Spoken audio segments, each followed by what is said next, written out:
Pode Ser Humano começando de novo. Que bom que você está aí. Se você já está aí, já aproveita e curte o nosso canal, se inscreve e ativa a notificação para você receber o nosso conteúdo de primeira mão. Você sabe que o nosso conteúdo é sempre super relevante, super importante e é um projeto, é um podcast, na verdade, do Projeto Humanize, que é da Best Homenagens, é quem paga a conta. A gente já falou isso aqui outro dia. Então, se querem entrar lá no site, entrem lá e descubram o que a Best Homenagens faz. Bom, hoje a gente vai ter um assunto muito legal. Eu achei muito legal. Eu acho que é a primeira vez que a gente vai ter um assunto assim aqui. Já vou apresentar para vocês quem é, que está aqui com a gente, nosso convidado de hoje. E você vai saber se a inteligência artificial vai ou não levar o seu emprego embora. Essa aqui é a pessoa que vai contar para a gente. Então, fique atento aí. E também vai contar para a gente como ser mais inovador e criativo e ter esse ambiente nas empresas. Como é que a gente vai fazer isso? Nós vamos descobrir hoje com Rafael Franco. Tudo bem, Rafael? Tudo bem, obrigado pelo convite, Vivi. Muito obrigada a você. Vou fazer minha autodescrição, Rafael, e depois vou pedir para você fazer a sua, tá bom? Viviane, tá? Eu sou profissional de RH, tenho 1,57 m, sou branca, uma mulher branca, tenho cabelo preto curtinho, hoje eu tô vestindo um azul claro, ciano, um blazer creme e uma calça jeans. E agora, Rafael, por favor, peço que faça sua autodescrição. Tá bom, eu vou fazer minha autodescrição, que não vai ser tão boa como seria da minha mãe, que diria que eu sou o cara mais bonito do mundo. Sim. Mas, para você que está aí escutando, eu tenho, acho que 1,66 m, 1,67 m, o baixinho sempre mente aí um pouquinho na altura. Mais. Um pouquinho, né? Mas tenho os olhos verdes, cabelo castanho, sou branco, estou com uma blusa azul escuro, uma calça bege, estou aqui à disposição. Sim, gente, o Rafael é o cara dos apps.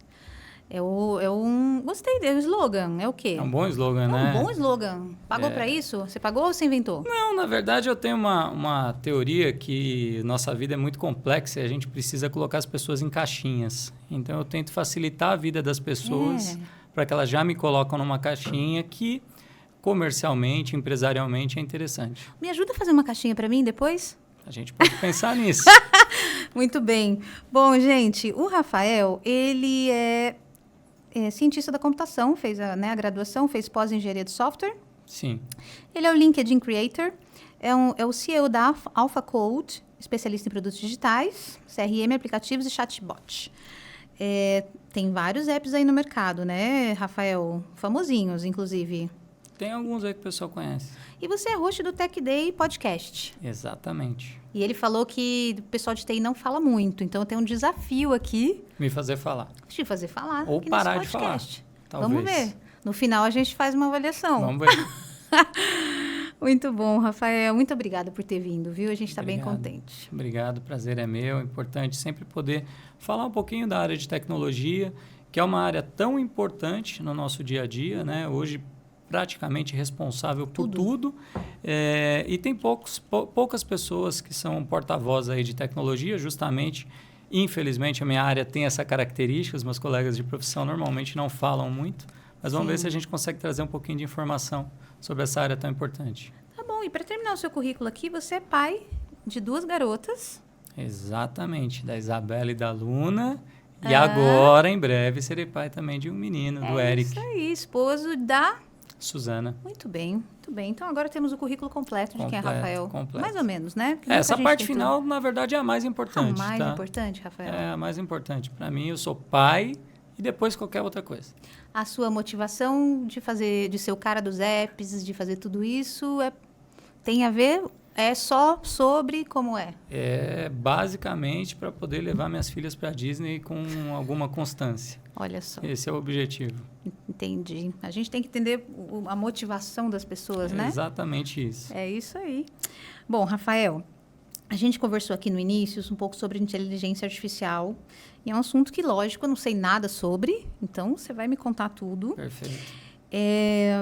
E eu queria começar te perguntando como que a inteligência artificial pode ajudar a gente a ter ambientes mais humanizados, que, na verdade, é o objetivo desse podcast aqui, humanização no ambiente de trabalho. É um desafio. A inteligência artificial, ela não é um conceito novo. Começa daí, ela não é um conceito novo. Ela vem se desenvolvendo há muito tempo, há mais de 2 décadas. Só que agora ela chegou num ponto de convergência, que que é o ponto onde pessoas comuns podem utilizar a inteligência artificial. Para quem é da área de tecnologia, isso já estava disponível há bastante tempo, em situações específicas, em momentos específicos, só que agora ela chega para todos os usuários de todos os setores e realmente vai ser um desafio para todas as empresas. Como tudo, ela é uma ferramenta que pode ser usada sim para criar ambientes mais humanos, mas também pode ser utilizada de forma bem pouco humana. Ela pode realmente, em algumas situações, fazer as substituições de profissionais, eventualmente ser utilizada em empresas de uma maneira para cortes de custos drásticos. Então, tem formas humanas e não humanas de utilizar a inteligência artificial. Tá bom. A gente pode, na verdade, imaginar, eu imagino, aí você me corrige, claro, que todos os trabalhos, serviços repetitivos serão de alguma forma substituídos. Exato. Existe uma máxima em tecnologia que tudo que pode ser automatizado será automatizado. QR Code. Code. Quer colocar o QR Code? Desculpa, não. Rafael. Perdão, eu já falo do QR Code. E tudo que pode ser automatizado será automatizado, né? E o que pode ser automatizado? Tudo aquilo que não tem o fator humano. E eu acho que é tão importante, né? Tem até a ver com o nome do programa. Tem. Tudo aquilo que não tem um fator humano, que é basicamente uma decisão matemática ou estatística, ela pode ser automatizada. Eu posso te dar alguns exemplos, mas fala do QR Code primeiro. O QR Code é muito importante, Rafael. E eu estava esquecendo, gente. O QR Code tem os seus links para a AlphaCode, o seu Instagram, o que você quiser, o que você for disponibilizar para a gente de link, claro, vai estar aqui nesse QR Code que está na tela agora. Então, vocês vão poder conhecer mais sobre o Rafael, sobre o trabalho que ele presta, os serviços que ele presta. Vai estar aqui nesse QR Code. Está vendo como ele era importante? E eu estava esquecendo dele. Com certeza, tem que falar. Tem que falar. Sobre automação, né? Tá. Que esse, eu acho que é o primeiro medo que todo mundo tem, tá, né? A inteligência artificial vai tomar o meu emprego? Depende. Se o que você faz é claramente definido por regras que possam ser analisadas de maneira automatizada, sim, pode ser substituído. Eu vou te dar um exemplo objetivo. No passado, quando um empresário ou uma pessoa mesmo precisava de um empréstimo, ela tinha que ir até o banco e convencer o gerente do porquê que ela precisava do empréstimo, de que ela era uma boa pagadora, que ela tinha conta no banco há não sei quantos anos. E era quase que uma negociação humana ali. Era uma negociação humana esse empréstimo, né? Eu vou pedir um empréstimo ao banco. Hoje, e não é de hoje, já tem alguns anos, toda decisão de disponibilização de crédito de um banco, pelo menos para os contratos de varejo, os contratos menores, de pessoa física, eles são totalmente automatizados. O gerente ele pode gostar de você ou não gostar de você, não importa. A opinião dele não importa. Por quê? Porque é um algoritmo baseado em diversas regras. Né? Então, o algoritmo ele vai analisar essa pessoa, qual que é a nota dela lá no serviço de proteção ao crédito. Quanto essa pessoa deve no cartão de crédito. Essa pessoa tem o carro financiado, tem o imóvel financiado, está no trabalho há quantos anos, é pessoa jurídica. Então, é feita uma análise 360 via software e no final sai uma resposta. Tenho crédito ou não tenho crédito? Então, você tirou ali toda essa questão da análise humana. E tudo que pode ser definido em regras vai poder ser automatizado. Então, isso, para mim, é o primeiro processo que é muito importante as pessoas terem claro. E quais são os processos que têm fator humano? Né? São processos que envolvem criatividade. Perfeito. São processos que envolvem feeling, que envolvem entender o outro, entender o dito pelo não dito, entender linguagem corporal. Um processo que é muito difícil de você automatizar é o processo de vendas, é o processo comercial. O processo comercial ele é totalmente humano. Você começa a conversar com o cliente, Você começa a contar uma história, você vê que a sobrancelha dele, ele não gostou da história, você já puxa para o outro lado, puxa outra história. Você faz essa brincadeira que vocês fizeram aqui, né? Quando eu cheguei, falando o nome do meu filho que vai nascer, porque isso aí já desarma a pessoa, traz a pessoa para perto.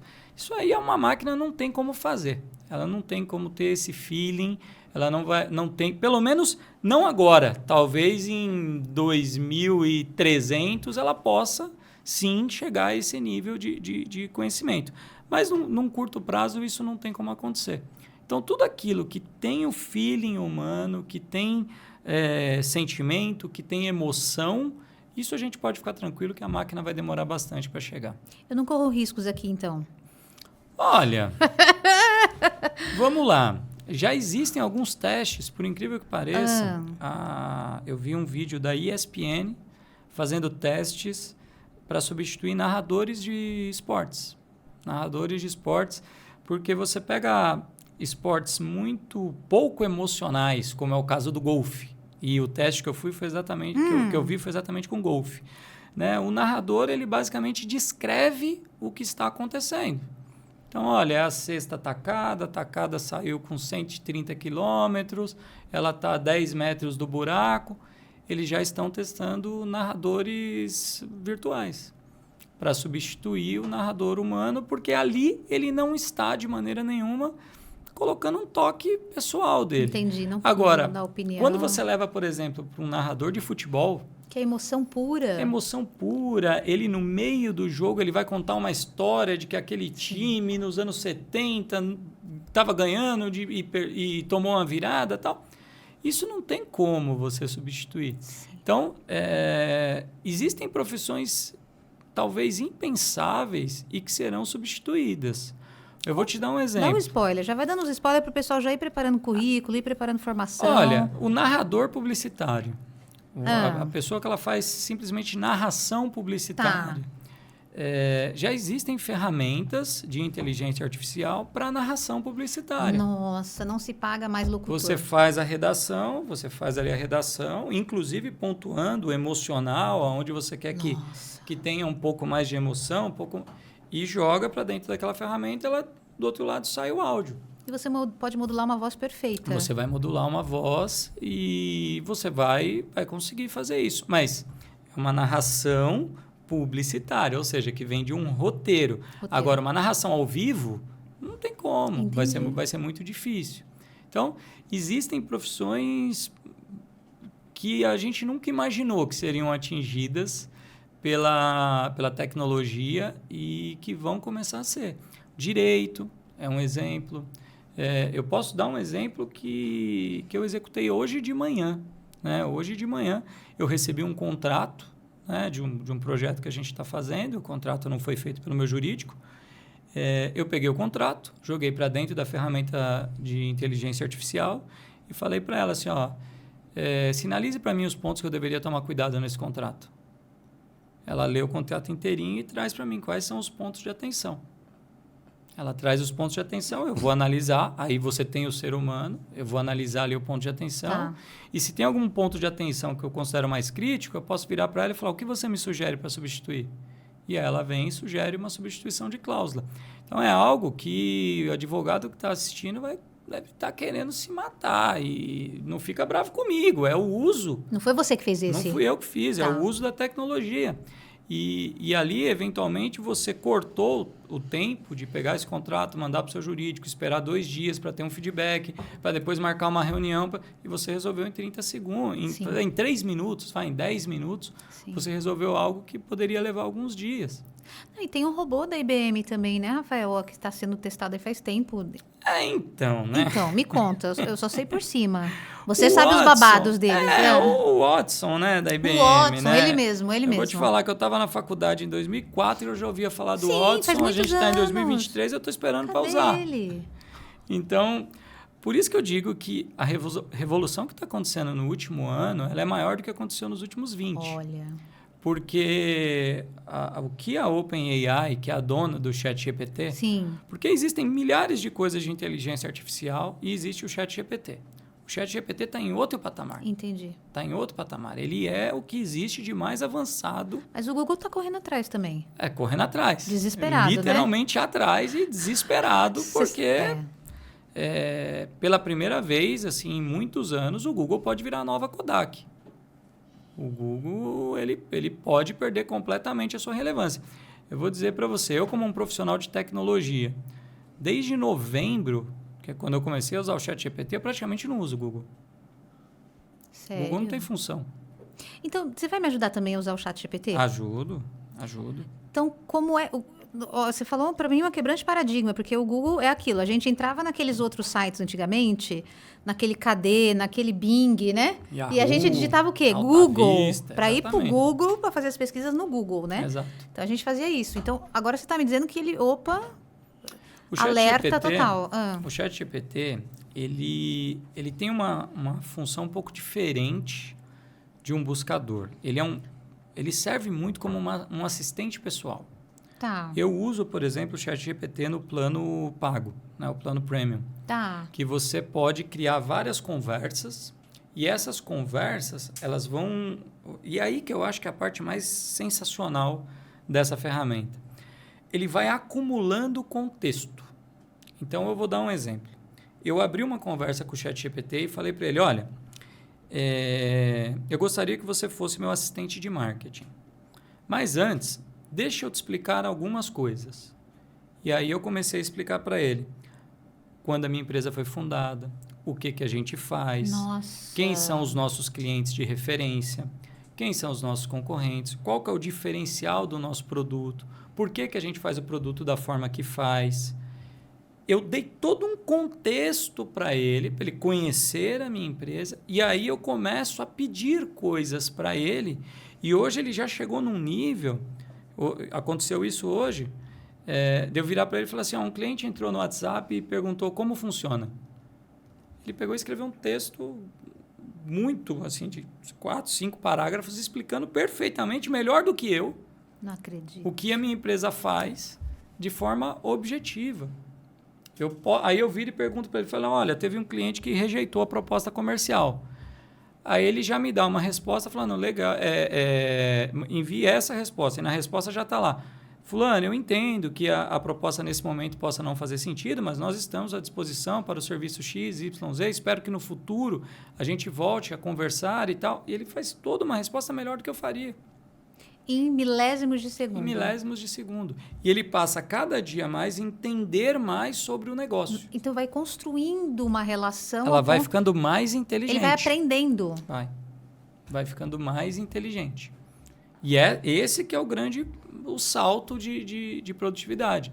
É como se você tivesse... É igualzinho um funcionário que você traz ele, no primeiro dia ele sabe muito pouco, depois ele começa a saber mais, e depois de um tempo ele já sabe tudo como funciona. Nossa, então ele vai aprendendo. Ele vai aprendendo. E aí que está o ouro. O ouro não está na primeira pergunta que você faz. Porque a primeira pergunta ele vai te dar uma resposta genérica. Só que aí você vai dando informação para ele. E às vezes eu peço para ele, por exemplo, descreva para mim um projeto que faça isso. Aí ele dá a primeira descrição. Quando ele dá a descrição, fala, eu gostaria que você desse ênfase nesse tópico, nesse tópico e nesse tópico. Aí ele reescreve dando ênfase. Fala, agora eu queria que você pegasse esse tópico e aumentasse para 3 parágrafos. Porque às vezes ele escreveu em uma linha e eu queria mais detalhe. Aí ele aumenta aquele trecho em 3 parágrafos. Então, ele é uma ferramenta de produtividade. Eu acho que esse é o grande lance do ChatGPT. Ele é um oráculo. Mas não adianta você ter um oráculo que tenha todas as respostas se você não sabe fazer as perguntas. Exatamente. Eu vejo que a maioria das pessoas, eu mesmo, não sabia nada, como usar. E você está mostrando na prática como usar. O ChatGPT é uma ferramenta que ela ajuda muito pouco. E aí que eu acho que a parte mais dura do negócio, ele ajuda muito pouco o profissional júnior. Porque não sabe nem o que perguntar. Ele não sabe né? o que perguntar. Ele não sabe o que perguntar. Agora, o profissional sênior, ele ganha rapidamente, assim, com algumas semanas, ele ganha de 30% a 50% de produtividade. com tranquilidade. Com tranquilidade, 30% a 50% de produtividade. Maravilhoso. Um profissional sênior ganha e de diversas áreas, tá? Porque a gente já fez testes lá, tanto para programação, no sentido de eu virar para o ChatGPT e falar, olha, eu preciso criar um exemplo bobo que eu mostrei para uns alunos em uma classe. Falei, olha, ChatGPT, eu preciso criar um sistema para cadastro de veículos. Cada veículo tem uma marca, um modelo, um ano, um preço de compra, um preço de venda, uma foto e uma avaliação de até 5 estrelas. Crie para mim a tabela do banco de dados. Aí ele dá para você o código para você criar a tabela do banco de dados. Aí você fala, agora crie para mim o HTML e o script que vai gravar esse dado no banco de dados. Mas não esqueça de validar que o campo X, Y, Z são obrigatórios. Ele vai e gera aquele código. Você vai pegando esses códigos e vai juntando. O que acontece? Você ganha produtividade. Sim. Não quer dizer que você não precisa mais de um programador. Você precisa. Só que o programador não precisa ficar fazendo aquele trabalho repetitivo de digitação. Eu falo que para a programação, ele é como a revolução industrial foi para o universo fabril, onde você tinha lá 50 pessoas para fazer um carro, 100 pessoas para fazer um carro, e aí você passou a ter 3, 4 caras operando alguns robôs. É basicamente a mesma coisa que está acontecendo quando eu falo de programação. Quando você vai, por exemplo, para a área de produção de conteúdo, você poderia, na verdade, ter colocado ali dentro do ChatGPT quem eu sou, o que eu faço, qual que é a minha formação, e dizer que você gostaria de fazer um podcast comigo de 1h30 e pedir para ele organizar em tópicos. Ele ia organizar para você assim, do minuto 1 ao minuto 10, fale sobre tal assunto, do 10 ao 20 fale sobre tal assunto. Ele vai trazer para você uma sugestão de roteiro. E aí, o ser humano ele passa a ser muito mais um curador do que a máquina está propondo, porque eu também acho que você não deve pegar o que ela propõe e executar, porque senão vai virar todo mundo robô. Exatamente. Né? Mas ela te dá um caminho, ela te dá um norte ali do que você poderia fazer naquela situação. E aí, eventualmente, você vai puxar mais para um lado, vai puxar mais para um outro. E olha, é cada tipo de coisa que eu venho testando. Né? Eu falei aqui roteiro, falei de programação. Essa semana mesmo, eu fui contratar uma pessoa e eu falei, eu preciso mandar uma carta proposta para essa pessoa. Eu não tinha um modelo de carta proposta. Eu entrei dentro do GPT e falei, olha, eu vou contratar uma pessoa para o cargo de representante comercial, as condições são essas, a tabela de comissão é essa, eu gostaria de uma carta proposta. Aí, carta perfeita, uma carta proposta, adaptei ali um dado ou outro que precisava, acabou. Né? Quem faria isso normalmente? O RH que faria, um assistente que faria esse tipo de coisa. Aí você vai para áreas mais fora ainda, turismo. Eu virei para ele e falei, olha, ChatGPT, eu vou viajar para o Chile do dia tal ao dia tal, com a minha esposa, com 2 filhas da idade tal e tal. Eu gostaria que você me sugerisse um roteiro. Aí ele vem, dia 1, dia 2, dia 3, dia 4. Aí eu fiz um teste, que acho que no 3º dia ele sugere visitar uma vinícola. A Conte Toro. Falei, olha, aí eu respondo ele falando assim, olha, minha esposa está grávida. Aí ele, então desculpa por ter sugerido a vinícola. Nossa, incrível, Desculpa ter sugerido a vinícola. E ele vai substituir por outro tipo de atividade. Eu falei, ele já colocou atividades dentro do roteiro que são interessantes para crianças de 4 e 8 anos, porque eu dei a idade das minhas filhas. Então, quem faria isso? Um profissional de turismo? Um consultor de turismo? Então, assim, a ferramenta ela está aí. E eu estou assombrada com a ferramenta. Aí a gente pode fazer igual... Tem uma história que é engraçada, que a tecnologia ela é sempre assustadora, né? Sim. A primeira exibição de cinema da história, né? As pessoas saíram correndo da sala de cinema porque era um trem vindo. Nossa. Era um trem. Foi o primeiro filme que foi apresentado, era um trem vindo. As pessoas saíram correndo da sala de cinema achando que o trem ia atropelar elas. Então, toda vez que a tecnologia ela tem uma disrupção, ela é assustadora. Só que aí a gente pode brigar contra ela, ficar fingindo que ela não existe, ficar criticando ela, ficar falando que é um absurdo esse tipo de coisa, né? Quando veio a TV, tinha um monte de gente que continua só ouvindo rádio, né? Não, eu lembro lá no início, eu estou em tecnologia desde ali do meio dos anos 90, e eu lembro que muita gente se negava a usar a tecnologia. Quando veio a internet, para que a internet? Eu vou usar a internet, preciso de internet na minha casa. O próprio Bill Gates, ele falou que para que uma pessoa precisava, acho que de mais do que 8 megas de memória num computador.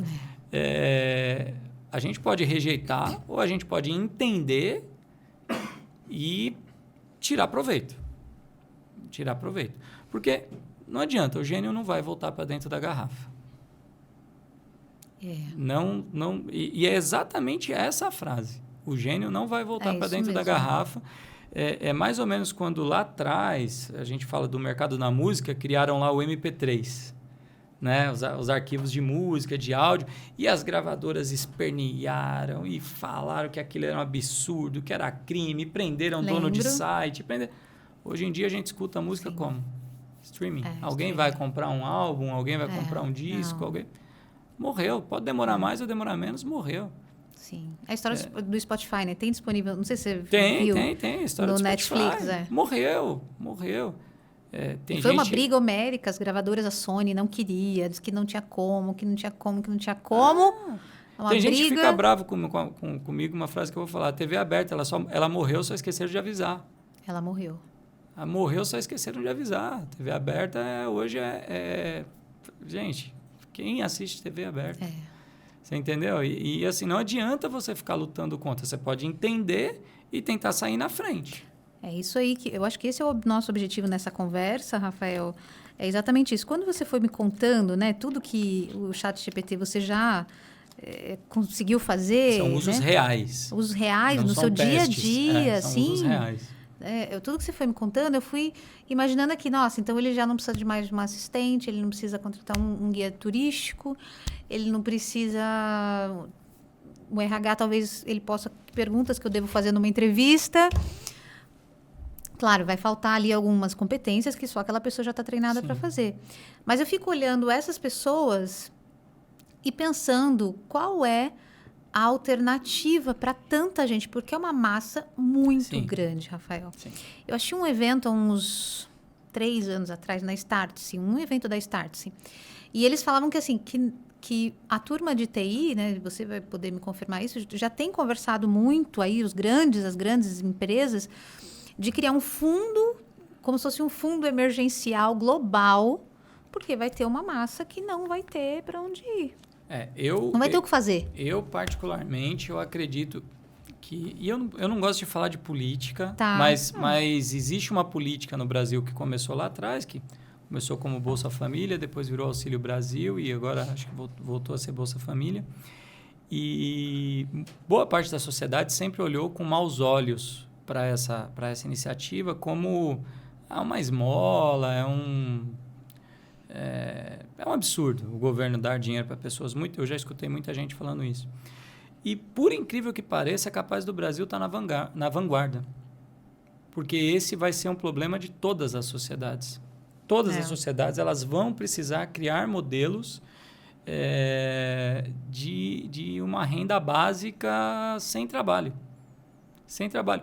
Porque a previsão com a tecnologia é você precisar de menos pessoas, você precisar trabalhar menos. A discussão, né, saindo até um pouquinho, mas a discussão que começa agora na Europa lá sobre semana de 4 dias, não necessariamente essa é uma discussão para trazer mais bem-estar para as pessoas, não. Talvez seja uma discussão econômica. Também, né? Seja uma discussão de assim, eu não preciso de todo mundo 5 dias. Não existe mais essa demanda. É porque começou na Finlândia, né? Finlândia, 80%, 90% já é semana de 4 dias. Porque a discussão que a gente vai ter que ter, né, é assim, as empresas vão ganhar produtividade, isso é fato. Isso é Quando fato. você diz que vai virar semana de 4 dias, as empresas vão ganhar produtividade, é isso que você está me falando? A gente vai ganhar, a tecnologia vai trazer produtividade. Ok. Tá A tecnologia, a inteligência artificial, a automação, ela vai trazer produtividade. Aí a gente vai ter que decidir, como sociedade, o que a gente vai fazer com essa produtividade. Porque a gente pode aumentar a margem de lucro com essa produtividade, ou, eventualmente, a gente pode criar cenários onde as pessoas vão trabalhar menos. Elas vão trabalhar menos. Por quê? Porque elas podem. Você me falou 50%, economizo 50%, aumento a produtividade 50%. Exato. Quer dizer, ao invés de eu fazer em 8 horas, eu faço em 4 horas. Exato. E por que eu vou passar a produzir o dobro? Não necessariamente eu preciso produzir o dobro. E essa é uma visão muito europeia, né? De, cara, legal, a gente está conseguindo fazer na metade do tempo que a gente fazia. O que a gente faz com esse resto do tempo? Isso, o que será? A gente faz o dobro, né? E aí vamos para um consumismo desenfreado, Tá. né? Todo mundo podendo produzir o dobro. Ou, cara, será que a gente não pode trabalhar a metade como humanidade? E aí tem que encontrar modelo para isso. Tem que encontrar modelo. Tem alguma coisa, as pessoas dentro dessa E área... esse teste da semana de 4 dias, na minha visão, já é isso. É assim, Entendi. São sociedades mais avançadas, lógico, vem lá, né, dos países nórdicos, são sociedades mais avançadas que já começam a abrir o olho para essa questão, assim. Não tem o que fazer. Para todo mundo trabalhar 5 dias por semana, não vai ter o que fazer. Não, e imagina a quantidade de população nesses lugares. A Finlândia é o quê? Exato. Deve ser menos que São Paulo. Porque a gente vai convergir para um monte de coisa ao mesmo tempo. Porque uma inteligência artificial, ela está, pela primeira vez o pessoal de humanas, né? De humanas, e não só humanas, porque exatas também, está começando a sentir na pele aquilo que a indústria sentiu lá atrás, aquilo que o trabalho agrícola sentiu lá atrás, que é assim, cara, 3 pessoas fazem um trabalho de 30. E agora? E agora? Aí você teve, né, a evasão, todo mundo vindo do campo para a cidade, Sim. As indústrias acabando, basicamente, as indústrias com pouquíssimo emprego, né? E todo mundo vindo para serviço. Todo mundo veio para serviço. E, no fim das contas, agora chegou também no serviço. As áreas que eu acredito que terão ainda uma vida muito longa são justamente aquilo que eu estava falando no início, as áreas que dependem do fator humano. Por exemplo, eu não vejo problemas para um chefe de cozinha, o pessoal de hospitalidade. Porque é o seguinte, legal, eventualmente você não precisa mais de um assessor, né, de um assistente para fazer o roteiro de viagem para você. Pô, mas você vai chegar lá na viagem e você vai querer um guia. Você vai deixar de contratar aqui e vai passar a contratar lá. Porque é mais seguro, é mais legal, ele vai poder estar junto com você. Eu vejo espaço cada vez mais para trabalhos que a gente sempre considerou como trabalhos de luxo. Como um personal trainer, por exemplo.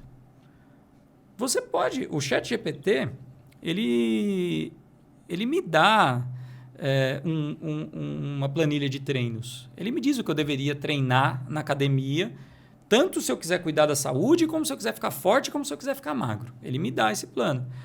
Mas ele não é o meu personal que chega lá e brinca comigo que meu time perdeu no domingo.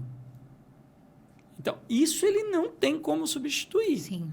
Isso ele não tem como trocar, não tem como. Então, esses trabalhos que são humanos, que são de cuidar do outro, né? Eu acho que a gente vai ver uma explosão desse tipo de demanda. Né? É o trabalho... Nem precisa de explosão, né? No Brasil já é estética.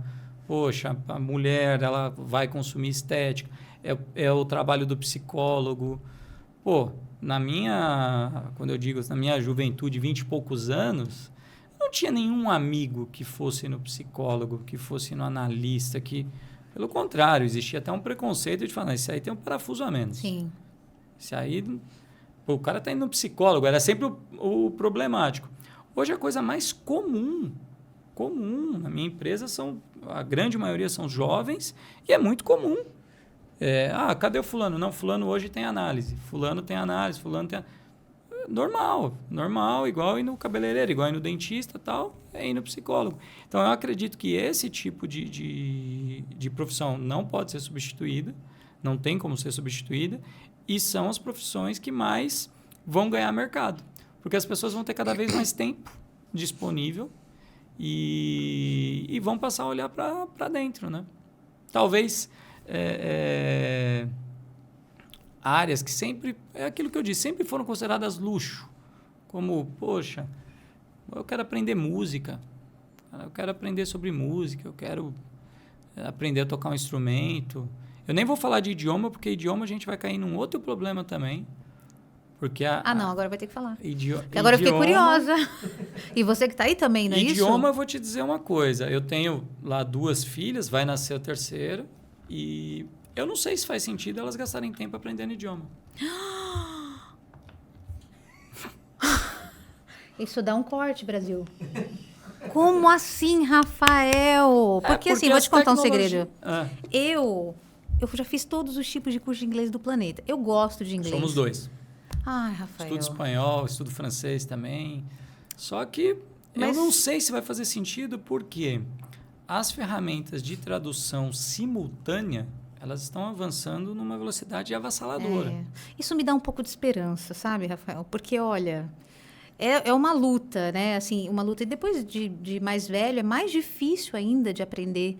Para o Brasil, talvez seja bom. Tá, porque a gente não aprende, né? É o lugar que tem mais escola de inglês do mundo e a gente não aprende. Na minha opinião, um dos responsáveis do Brasil... Ixi, professor de português vai querer me matar. Isso aí. Para mim, um dos responsáveis pelo Brasil não ter tido o progresso que deveria é o nosso idioma. Para mim, esse é um dos principais responsáveis, porque a gente vive num continente que a gente não fala com ninguém. Não fala. A gente não fala com ninguém, tá todo mundo falando espanhol, então a gente não fala com ninguém, eles se falam entre eles. No entanto, que é muito comum você ter uma empresa argentina que também tem um escritório no Uruguai, que também tem um escritório no Chile, que também tem na Bolívia, mas não tem no Brasil. O executivo latino-americano, ele vem do México até a Argentina. E o brasileiro fica ali. Meu mercado é o Brasil. A gente tem uma dificuldade extrema para falar inglês. Para aprender inglês, é um idioma muito difícil para o brasileiro. E a gente ficou isolado do mundo. No entanto, que ano passado eu fui numa feira no exterior, nem foi no ano passado, foi no ano anterior, na Feira Mundial, em Dubai. E é onde todos os países do mundo apresentam quais serão as suas inovações. A Leila Navarro foi também. Isso, eu fui lá na Feira Mundial. E é interessante que eu pude falar com gente do mundo inteiro, né? E é interessante e, ao mesmo tempo, triste a gente descobrir qual é a relevância real do Brasil para o mundo. Né? Quando você passa a conversar, por exemplo, com uma pessoa da Indonésia e o mesmo conhecimento que a gente tem sobre a Indonésia é o que eles têm sobre o Brasil. Absolutamente nada.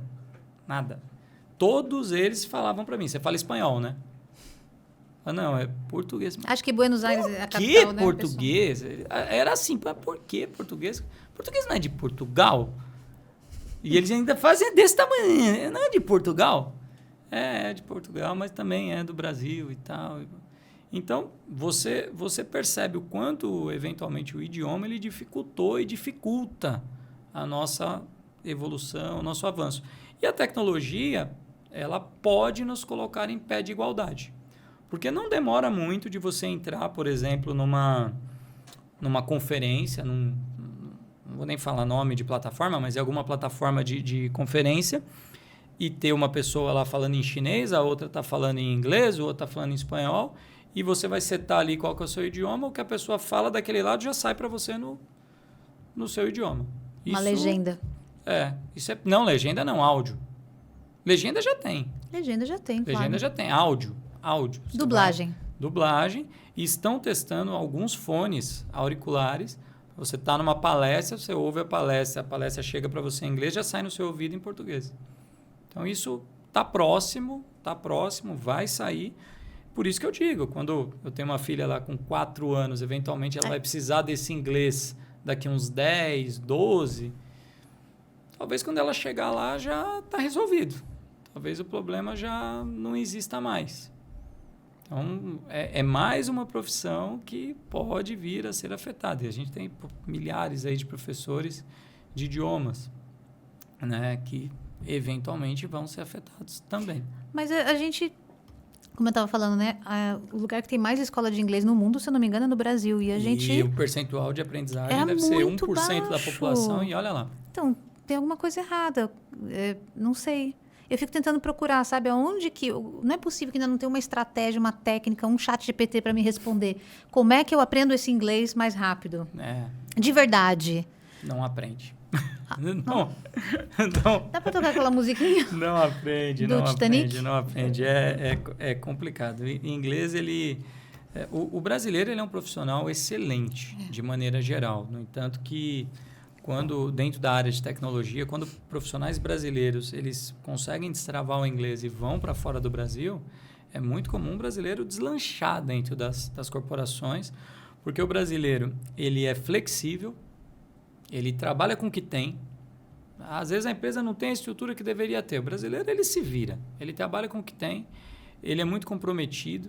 Então, é muito comum, às vezes, quando você está tocando um projeto, principalmente com o europeu, se der, o horário do cara é 5 horas da tarde. A caneta cai, Tá né? acabando o mundo, o cara desliga a call, fala tchau, amanhã a gente continua. Sim.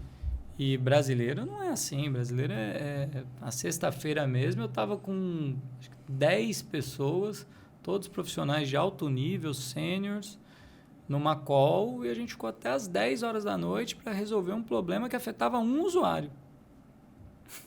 Você acha que isso é só comprometimento? Ou você acha que a gente precisa dessas aprovações, de estar trabalhando tanto a mais? Precisa do reconhecimento. Eu sou imigrante, preciso do reconhecimento. Eu não sei se o fato quando o profissional está fora, pode ser a questão do imigrante. Mas o brasileiro ele tem uma dificuldade grande de deixar o outro na mão. Eu vou te dar um exemplo. Eu atuo muito na área comercial. E o brasileiro ele tem uma mania, que é até uma mania feia, mas o brasileiro é assim. O brasileiro ele entra em contato com você, ele te pede um orçamento. Você manda o orçamento, o brasileiro, de maneira geral, ele não tem coragem de falar assim, eu não vou fechar. Sim, é difícil, né? De falar o não, ele some. Ele some, ele não te responde mais, ele dá desculpa, ele... Olha, estamos vendo, mas é muito difícil. Quando você está fazendo um negócio com um americano, você manda uma proposta, algumas horas depois ele já devolve para você falando, olha, não vou fechar por causa disso, ou vou fechar. Não tem muito meio termo. E se ele vira para você e fala, estou analisando 3 concorrentes, receberei as 3 propostas até sexta de manhã, sexta tarde eu te dou uma posição. Sexta tarde ele dá a posição. Por que é tão difícil da gente fazer isso? Isso é tão profissional. Eu acho que é uma lição tão profissional para a gente aprender de relações. Tipo, eu te respeito porque eu digo sim ou não, né? E você fica, será que vai fechar? Será que vai fechar? Será que vai fechar? Não sabe? Não... E eu te respeito quando eu faço isso. E é ao contrário, a gente tem dificuldade de dizer não. Eu vejo isso muito em processo de recrutamento e seleção. Às vezes o candidato simplesmente some. Sim. Some. Sim. Eu falo, gente, mas eu juro, qual é a dificuldade da pessoa falar, olha, eu não me interesso mais na posição. Eu não entendo, não compreendo. E eu percebo isso de dizer não dentro de processo de recrutamento e seleção muito mais nos níveis operacionais. Muito mais. As pessoas nesse nível, mas é muito de não ter coragem de se posicionar e falar, eu não quero, é longe para mim, não faz sentido neste momento. Muito mais dificuldade de dizer não do que um nível, outro nível estratégico que seja dentro de uma empresa. Então, é uma coisa que então a gente está crescendo culturalmente, não ensinando os nossos filhos a dizer não. A gente, de certa forma, o brasileiro e talvez o latino de maneira geral, né, a gente confunde o que é ser humano, né? Olha, eu sou caloroso, eu sou humano, eu não quero te magoar, com falta de profissionalismo. Sim. São coisas totalmente diferentes, né? São coisas completamente diferentes. E o brasileiro, quando ele vai para fora, alguns desses aspectos são positivos, porque são coisas que eles não têm lá. Então, quando você tem um brasileiro fazendo atendimento ao cliente, ele tem essa questão de assim, eu não vou magoar o cara, eu não vou de maneira nenhuma decepcionar o cara. O brasileiro, ele tem um pouco disso. Sim. E você acha que a criatividade é uma característica também do brasileiro dentro da área? Eu acredito que sim. Né? Eu acredito que sim, justamente pela nossa falta de recurso. De maneira geral, a gente sempre tem que procurar ser criativo, porque vamos lá, qualquer um que estiver assistindo esse podcast aí, fala para mim, sua empresa tem todos os profissionais que deveria em todas as posições? Você tem todos os equipamentos que você poderia ter? Todos os equipamentos que fazem sentido para você trabalhar? Não tem. Não tem. Então, e aí você tem que se virar. E aí por N fatores, né? Porque eu falo muito dentro da minha área de tecnologia, né? É difícil para um brasileiro, por exemplo, se tornar um programador tão bom quanto um americano ou quanto um indiano. Por quê? Porque para a gente ter acesso ao mesmo computador que um americano tem, a gente tem que pagar 4, 5 vezes mais aqui. Nossa. E aí o que a gente tem que fazer? Só isso? A gente tem que trabalhar com um computador de baixa qualidade, de baixa performance, dando jeitinho a vida inteira para conseguir fazer. O americano, sem fazer propaganda de forma nenhuma, mas o americano entra na universidade, o pai dá para ele um iPad, um MacBook, um iPhone e fala, toma. Aí ele chega em casa, ele tem um iMac. Um iMac no Brasil custa um carro. Custa um carro. E lá o iMac é o computador da criança fazer o trabalho de escola. Computador de $1.000 e poucos. Né? Só que o que é $1.000 e poucos para um americano custa R$18 mil, R$20 mil aqui para um brasileiro. Não existe como uma família ter uma máquina dessa para uma criança estudar. É verdade. Então aí começa desde o início, a gente sempre começa a ficar para trás, porque aí o cara vai ter que trabalhar com um computador sem nenhum preconceito, mas feito lá na Zona Franca de Manaus, com peça de qualidade duvidosa, que vai dar tela azul, que vai ser lento. Essa é a realidade. Aí, quando chegar lá na frente, o mercado ele é cada vez mais global. O mercado é global, porque quando você fala das Big Techs, ela tem programador americano, indiano, russo, chinês, e o brasileiro tenta ali também. Tenta chegar também. E o brasileiro ele sempre passou por todo esse histórico de dificuldade. Então, isso traz mais criatividade. A gente acha soluções mais criativas. Então, toda essa dificuldade, na verdade, a gente arruma uma forma de acontecer. Se é que pode ter um lado bom nisso, é isso, é a criatividade. Porque o americano, ele chega na empresa, preciso de tal coisa. Tá bom. Ele tem. Ele vai gravar lá, é o melhor microfone, é a melhor câmera, é a melhor mesa, é a melhor tomada. Tudo é o melhor. Tudo é o melhor. É o melhor computador, a melhor conexão com a internet, é tudo o melhor. Aí não tem muito como eles não fazerem, né, bons... E aí é um círculo virtuoso. É um círculo virtuoso, porque o cara trabalhou a vida inteira com bons produtos, tudo que está na casa dele é de boa qualidade, são bons produtos, e ele ele vai se acostumando com isso. Vou te dar um exemplo. A gente costuma trazer para a nossa empresa, né? A gente tem uma cultura lá, de trazer profissionais que se formaram no Senai. A gente traz para dentro da empresa, faz ali com eles 1 ano de estágio e, eventualmente, efetiva. A grande maioria... Senai na indústria? Isso, mas hoje o Senai abriu o olho para a tecnologia. É um dos maiores formadores de tecnologia no Brasil. Sou apaixonado pelo Senai. O Senai é incrível, o Senai é incrível. A gente traz esses profissionais e sabe uma dificuldade que a gente tem às vezes? Porque esse profissional, às vezes, ele vem da periferia. Sim. Ele vem da periferia. E, às vezes, a gente quer explicar para esse profissional que ele tem que dar um atendimento de excelência para o nosso cliente. Um atendimento de excelência. Sabe qual que é a grande dificuldade? Esse cara nunca teve um atendimento de excelência em nada na vida dele. Então, ele nem sabe o que é um atendimento de excelência. Eu acredito.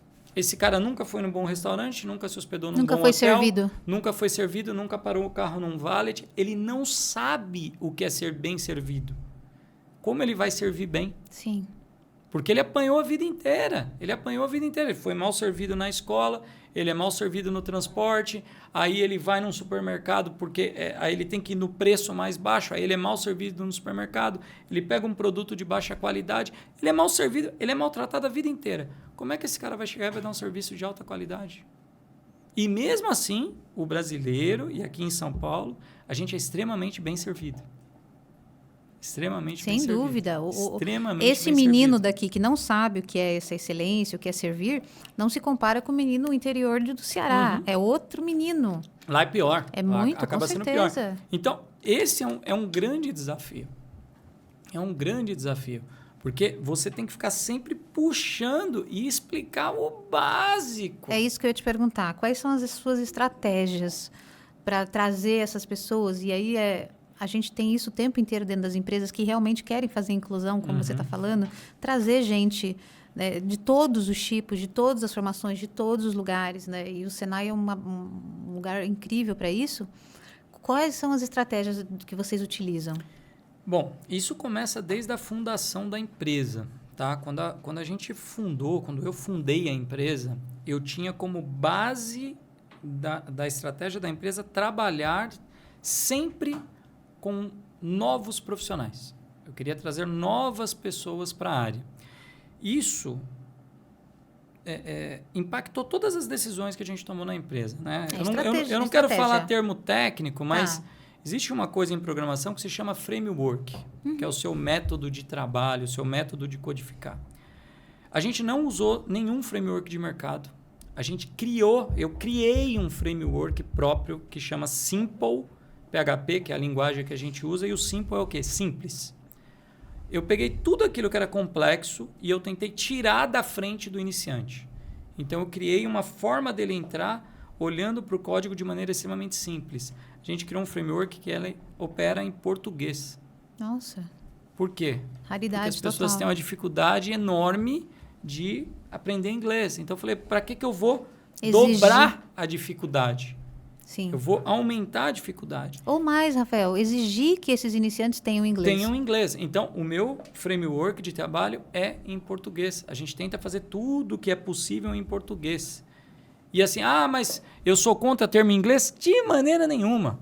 Fala o termo em inglês o tempo inteiro. Só que às vezes você está num fórum, você está num nível de conversa que aqueles termos fazem sentido.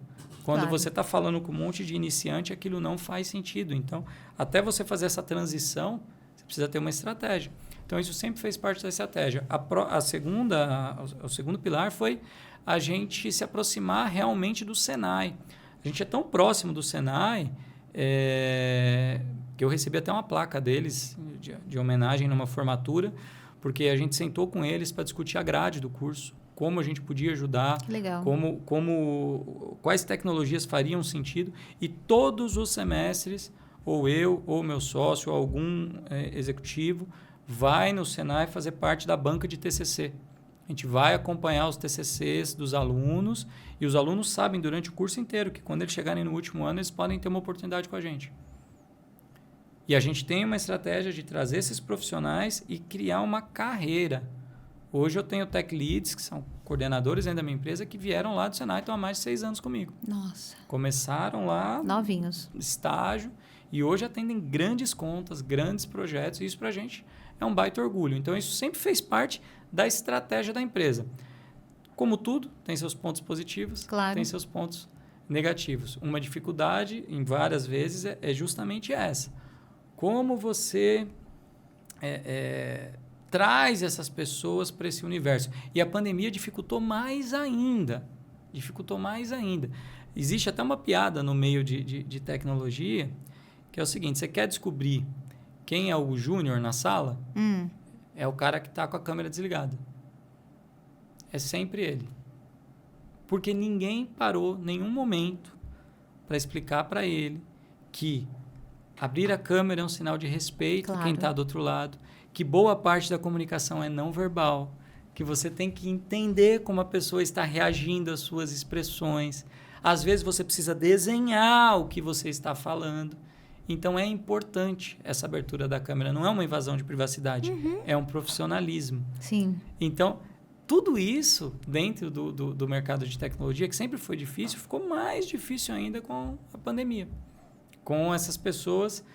a gente está pegando uma geração agora, né? Qual idade, Rafael? Olha, o pessoal que começa a trabalhar com a gente, 20 anos, 19, a gente já teve um caso de 17. Então, eles fazem o ensino médio, vão para o Senai... Ensino médio, vão para o Senai e vêm trabalhar com a gente. E lá no Senai é programação? É um tecnólogo de 1 ano e meio que eles fazem. É um técnico de... Acho que é técnico. De 1 ano e meio que eles fazem de análise e desenvolvimento. Entendi. E aí, então, depois você faz essa seleção. Depois eles vêm, ficam 1 ano com a gente. Tá. Ficam 1 ano como estágio e, eventualmente, são efetivados, mas vou te dizer que 95% são efetivados. É um número grande. 95%. E essa é uma preocupação social de vocês?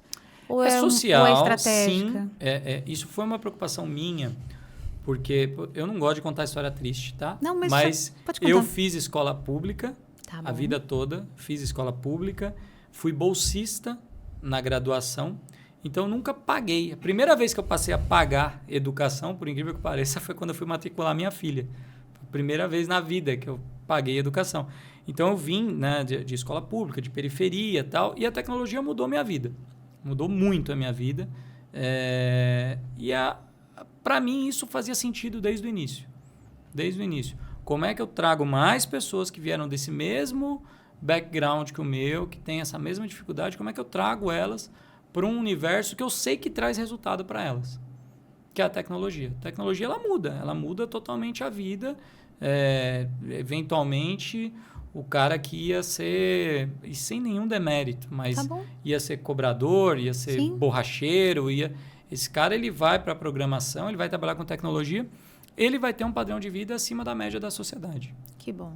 Democrático. A tecnologia é democrática. É uma área democrática e a gente tem muitas mulheres na empresa. Que é difícil, né? Tem muita empresa querendo aumentar aí o número de mulheres. Então, para você ver como né? Quando eu criei a empresa, eu criei sozinho, né? Eu trabalhava sozinho. Os 2 primeiros funcionários da empresa eram 2 mulheres. Por isso que você cresceu. E não é administrativo, nada, programadoras. Eu contratei 2 meninas para programação. Olha só. Natália e Nayara, eram 2 meninas para programação. E até hoje a gente sempre tenta manter muito oxigenado. É lógico que a gente abre um processo seletivo, é mais meninos, são 20 né? candidatos, vem 3 meninas e, 17 meninos. Porque também é um pouco do interesse, né, Rafael? É um pouco do interesse, não são... Mas a gente é uma empresa que, assim, a gente inclui, sim, mulheres, mas acho que esse ponto é importante. Vem 17 homens e 3 mulheres. Eventualmente, as 3 serão contratadas, se elas forem as 3 melhores. A gente não trabalha com a ideia de eu vou contratar mulher porque é mulher. Não é esse o nosso modelo de trabalho.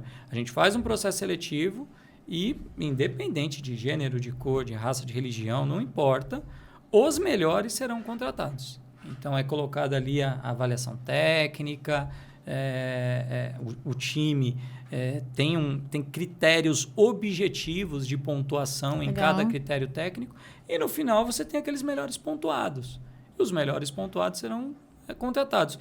A gente já teve rodadas de trazer ao mesmo tempo 2 ou 3 mulheres, já teve rodadas que só vieram homens. Então, o gênero não é critério de contratação. Não é critério. Nem para sim, nem para não. Né? Nem para promoção. A gente tem hoje uma funcionária, que é a funcionária mais antiga da empresa, é mulher.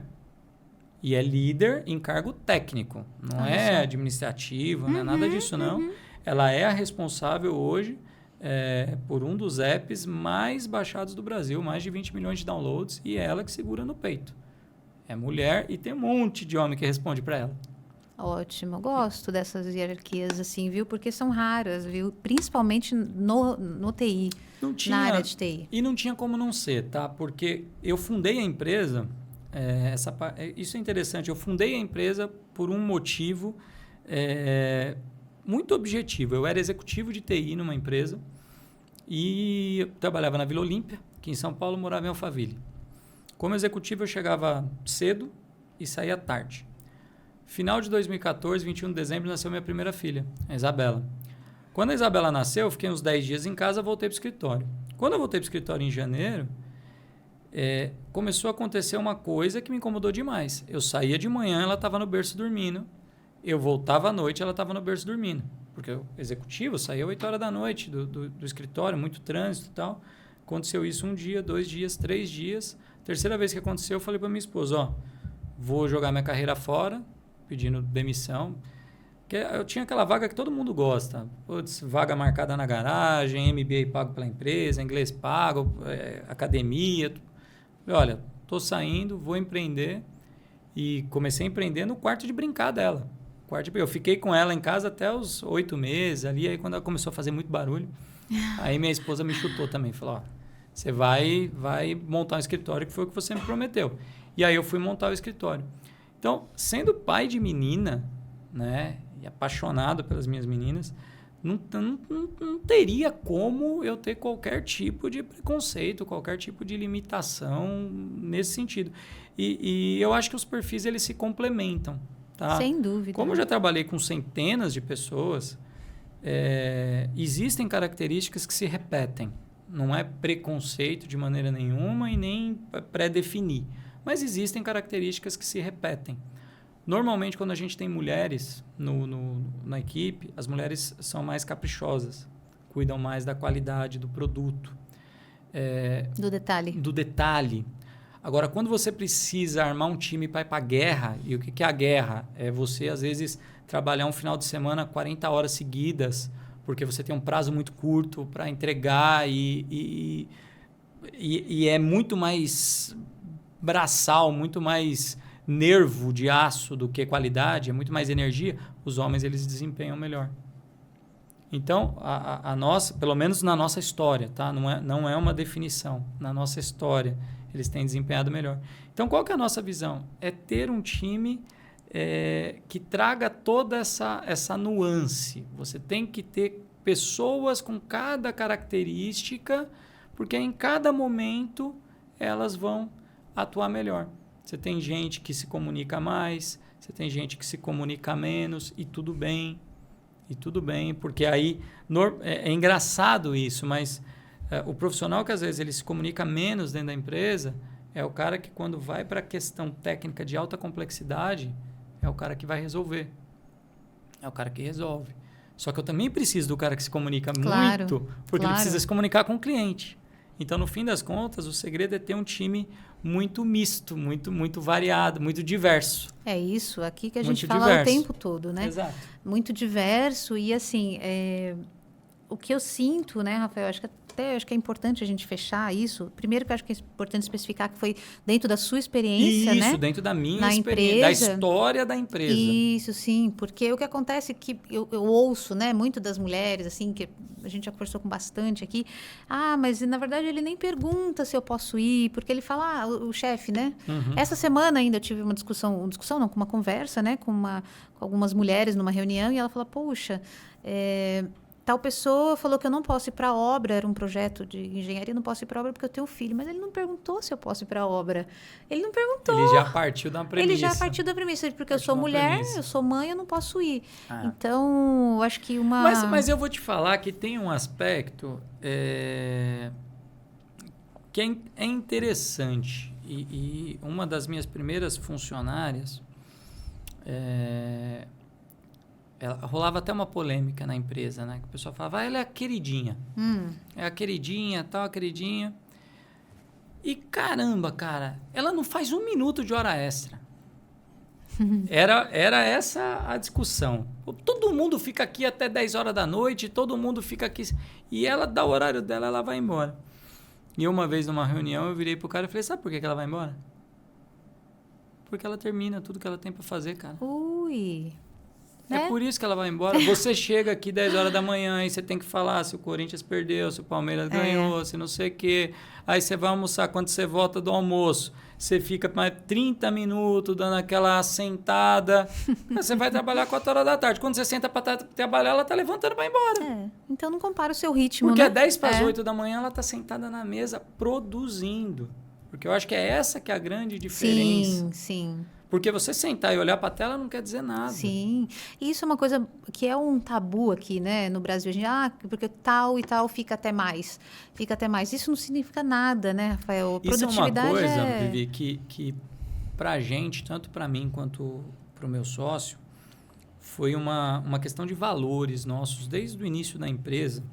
E tenho certeza que meus funcionários, meus colaboradores podem comentar aqui no vídeo, inclusive, gente. A empresa tem 8 anos, tá? 8 anos e é uma empresa de tecnologia.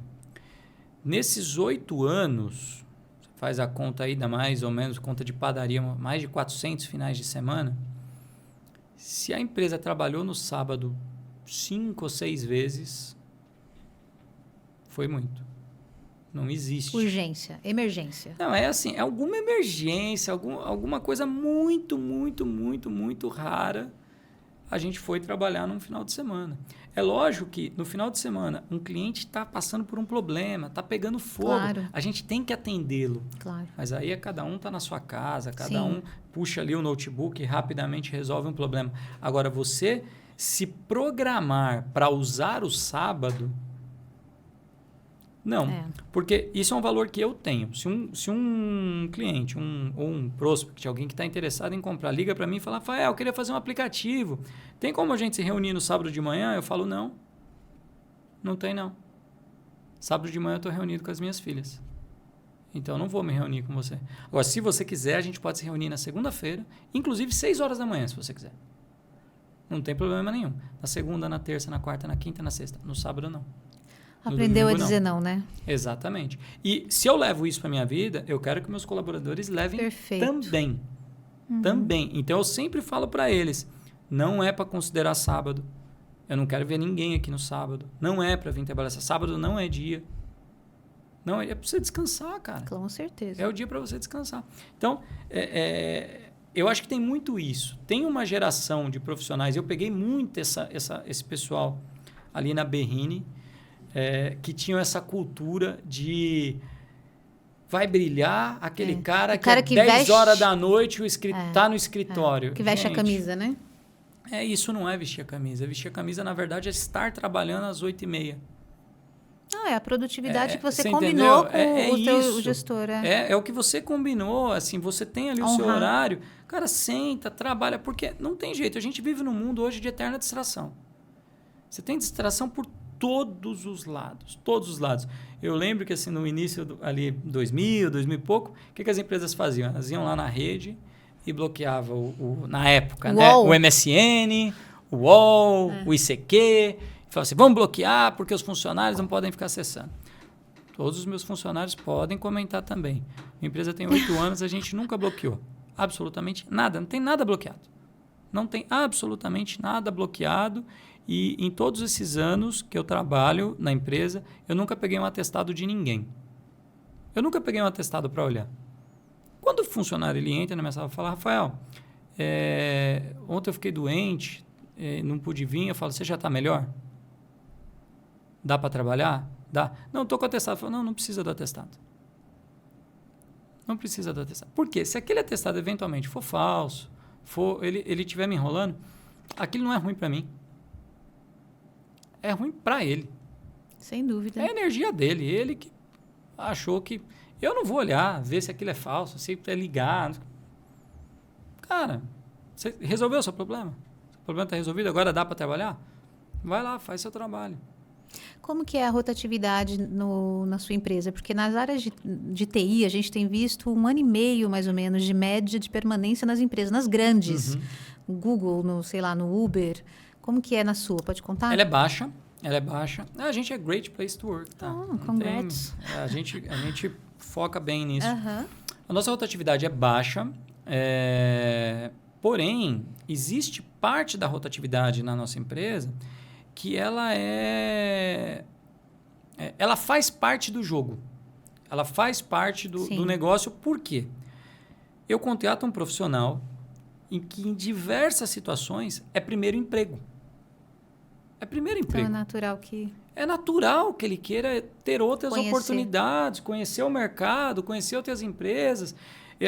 Eu tenho uma história muito engraçada que é dessa minha primeira funcionária. Ela ficou comigo há alguns anos, acho que uns 3,5 ou 4 anos ela ficou.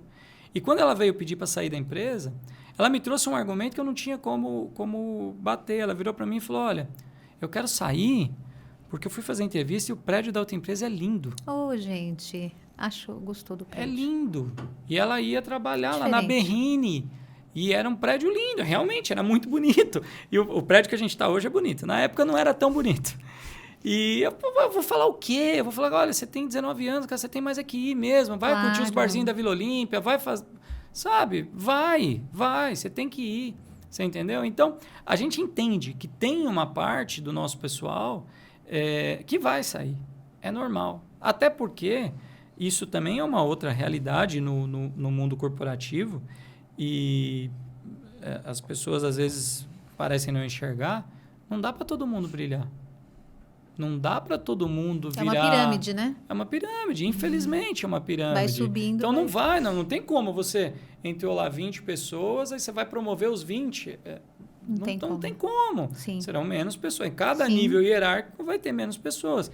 Então é normal que algumas pessoas elas saiam e vão brilhar em outros lugares. E é outro motivo de orgulho para a gente. Porque às vezes a gente vê um profissional que começou conosco, que a gente pegou do Senai, e hoje ele está num mega banco, está numa mega empresa de TI, a carreira do cara está deslanchando. Putz, isso tem muito valor. Que bom, que legal. Você me contou muitas coisas de uma liderança humanizada, né, Rafael? Agora, eu queria entrar com você um pouquinho na questão de criatividade e inovação, porque vocês desenvolvem apps, né? E tem alguns aí, você falou que um dos mais baixados do Brasil, pode contar? Posso. Tem alguns que são conhecidos. A gente é responsável hoje pelo aplicativo do Habib's. Habib's, ele fica ali entre os 5 mais baixados do Brasil. Olha, já tem mais de 4 anos já. A gente é responsável pelo Madeiro. Eu tenho que falar todos, senão vai rolar ciúme. Ixi, então fala. Pelo Madeiro. Fala. A gente é responsável pelo Shining Box, mais recentemente. Que legal. A gente é responsável pela rede Frango Assado. Esses são alguns aí dos mais famosos, mas a gente desenvolveu o aplicativo da TV Cultura de São Paulo, o aplicativo da TV Band. São mais de 200 projetos que a gente desenvolveu lá na empresa. E eu queria que você contasse um pouco para a gente, até em termos de criatividade e inovação, como é que é o processo de criação de vocês, né? Como desenvolver um ambiente inovador, com que as ideias venham, fluam, para você dividir um pouco com a gente, com o público que está assistindo, com as pessoas que estão assistindo, para a gente olhar para a gente mesmo dentro das empresas, ou como pessoa física, como profissional, falar, puxa, acho que eu preciso fazer isso para me desenvolver nessa área aqui. Vamos lá.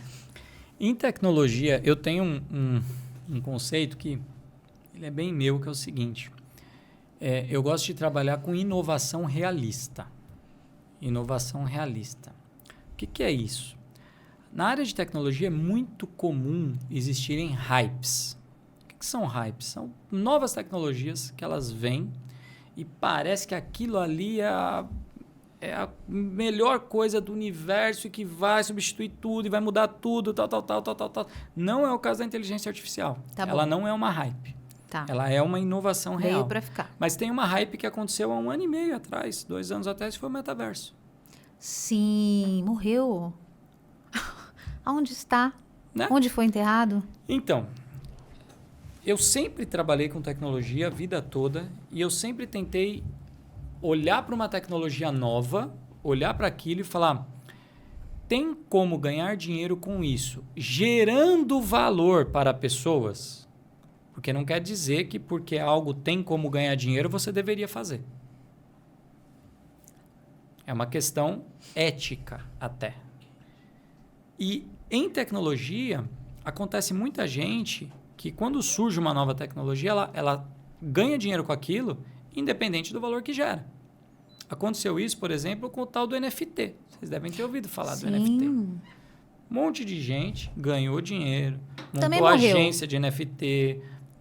Não se fala mais. O pessoal que apoia diz que não, mas para os seres humanos comuns, sim. Então, o que eu sempre tento fazer em relação à inovação? Eu quero saber de tudo. Eu tenho interesse em saber de tudo. Eu sou aquele cara fissurado que acorda às 5 horas da manhã, já tenho o meu feed ali de várias notícias de vários lugares do mundo, acompanho o tempo inteiro tudo, estou a par de tudo, para entender o que realmente afeta ali no dia a dia. Porque, vamos lá, vou dar um exemplo, né? Eu citei aqui algumas empresas de food service. Né? O Habib's lá vende esfirra, o Madeiro vende hambúrguer, o Shining Box comida chinesa. O Habib's tem que vender esfirra. É isso que ele tem que fazer. Isso. Então não adianta eu propor para ele fazer uma coleção de NFT e gastar uma puta grana com isso, ou eventualmente fazer uma loja dentro do metaverso, no momento que dentro do Brasil quem tem óculos sou eu e mais 3 amigos. Não faz sentido nenhum eu propor esse tipo de coisa. Isso não é inovação. Isso é oportunismo, talvez. Olha. Isso é oportunismo. Isso não é inovação. Inovação é quando você realmente leva uma solução para uma empresa que vai afetar lá na última linha dela. Que vai fazer ela produzir mais, ganhar produtividade. Toda empresa tem 2 objetivos. Ou é faturar mais ou gastar menos. São essas duas coisas. Se o que eu estou te propondo não mexe nenhum desses dois vetores, talvez eu estou preocupado com o quanto eu ganho.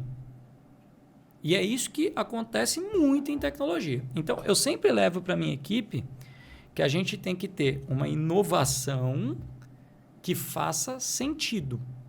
Uma inovação que traga resultado.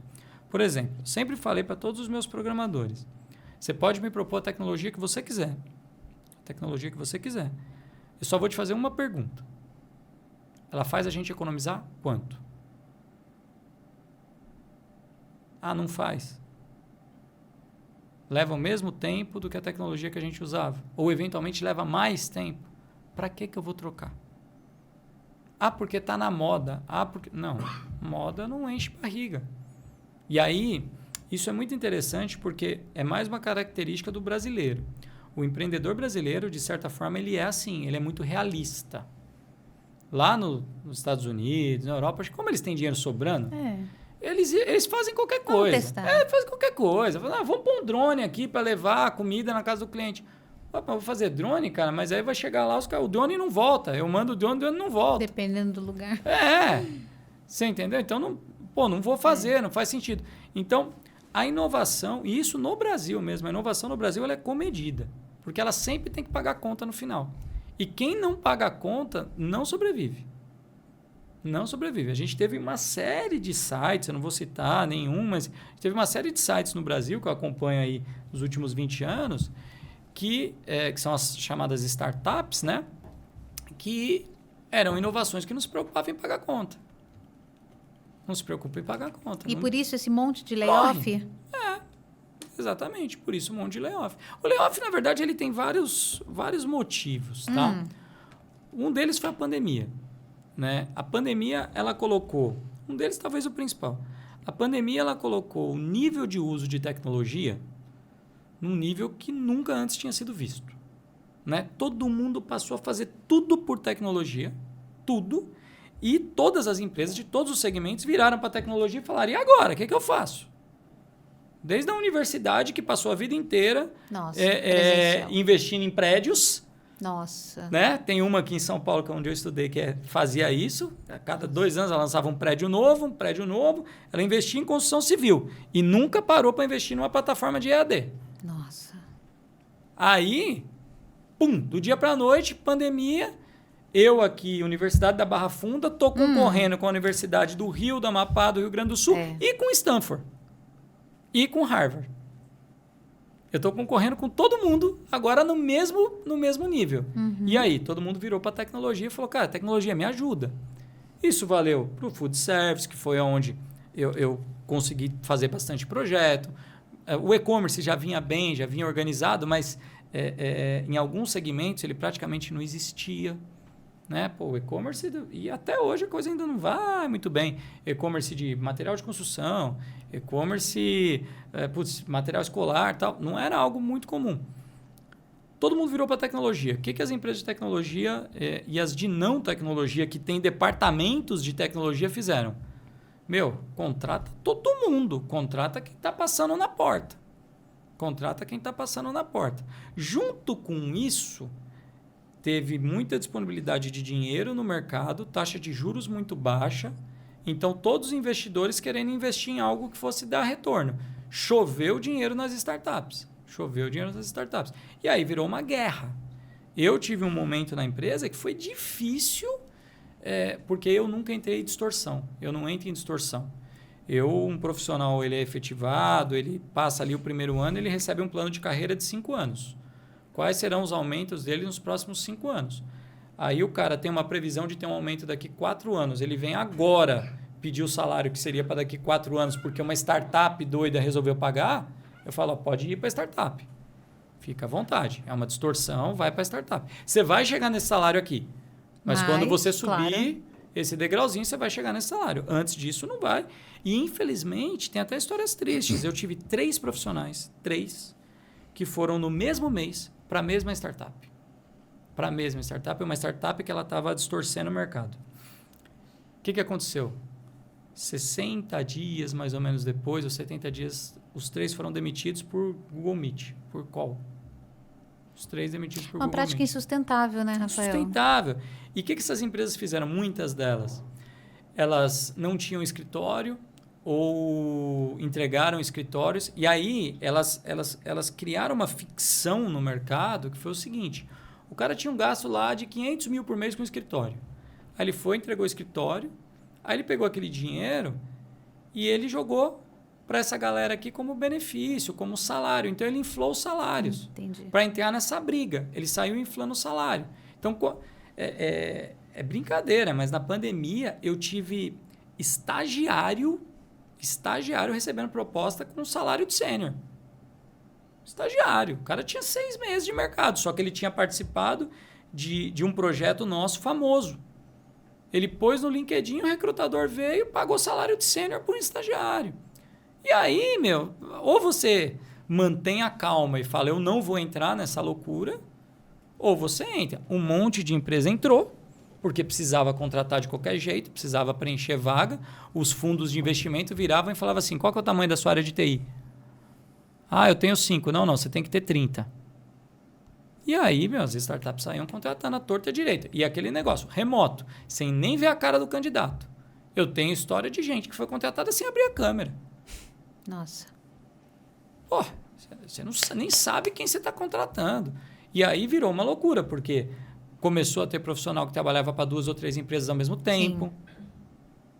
Ah, aqui eu sou CLT, ali eu sou PJ, sim, lá eu estou em outro fuso horário, o cara está trabalhando para 3 empresas ao mesmo tempo. O mercado virou uma loucura. O mercado de TI, ele realmente virou uma loucura e tem cerca de 1 ano que a coisa voltou à normalidade.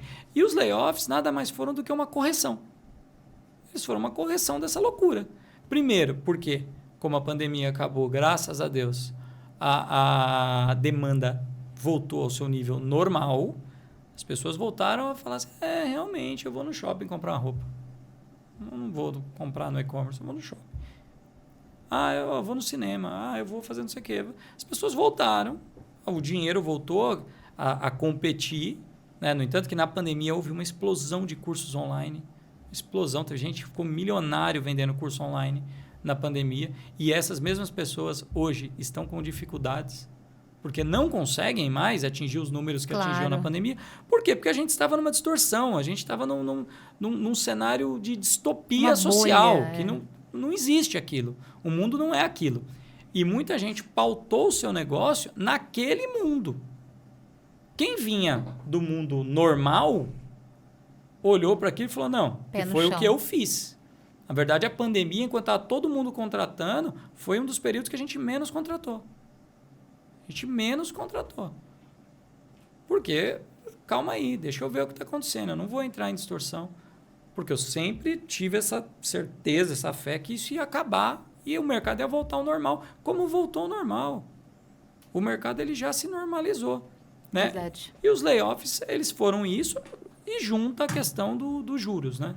Que aí os juros subiu demais, todo mundo enxugou dinheiro, jogou em renda fixa, não tem mais dinheiro para startup.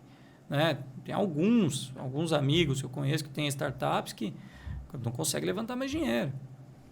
Não consegue levantar dinheiro. Startup depende de dinheiro. E aí volta naquilo que eu estava falando. Às vezes você tem um modelo de negócio que não paga a conta. Sim. É uma inovação por inovação. Né? Eu morro de medo quando eu converso com um empreendedor que eu pergunto, mas como é que você ganha dinheiro com isso? Não, isso aí depois a gente vê. O importante é crescer e tal. Está cada vez mais raro esse tipo de pessoa. Mas eu vi muita gente nessa linha, assim, 2018, 2019. Tipo, eu criava um negócio que se fizesse uma planilha de Excel, o negócio já não parava em pé. Mas seguia ali no mercado. E a taxa de mortalidade é muito alta dessas empresas. Muito alta, né? É muito, muito alta. Sim. Então, para a gente concluir aqui um pouquinho da parte de criatividade e inovação, se você pudesse contar mais um pouco, né, para a gente, como é que é o processo de criação? Como que você incentiva esse processo dentro da empresa? Como é que funciona? Como que a gente pode... Você está dando muitas dicas sobre o que não fazer num negócio. E eu acho que quem está assistindo está sentindo, né? O que não fazer, o foco nas pessoas, como você disse, gerar valor para a pessoa. a questão de como você ganha dinheiro com isso, né? Como é que vai... Exato. Algumas coisas que Exato. são básicas, mas a gente vê realmente muita empresa Exato. fechando por falta aí de planejamento. Mas me conta um pouquinho sobre o processo de criação. Como é que vocês desenham isso? Como é que isso sai? Como é que nasce os projetos? Vamos lá. A gente tem 2 tipos de projetos. A gente tem os projetos que são, eu sempre falo assim, de empresas tradicionais, como é o caso desses cases que eu falei, que é muito claro, né? Eu quero fazer uma plataforma de delivery, né? E ali você tem inovações pontuais, né? Em como você exibe, como você eventualmente cria um processo para o cliente que ele tenha uma jornada melhor, né? Mas são inovações incrementais, não são disruptivas. Uhum. Do outro lado, a gente tem uma linha onde a gente atende startups. A gente atende pessoas que têm ideias inovadoras. Né? Tá.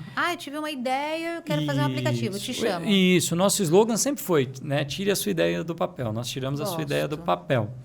Mas, Vivi, eu sempre tive, é um traço meu, de puxar muito para o realismo.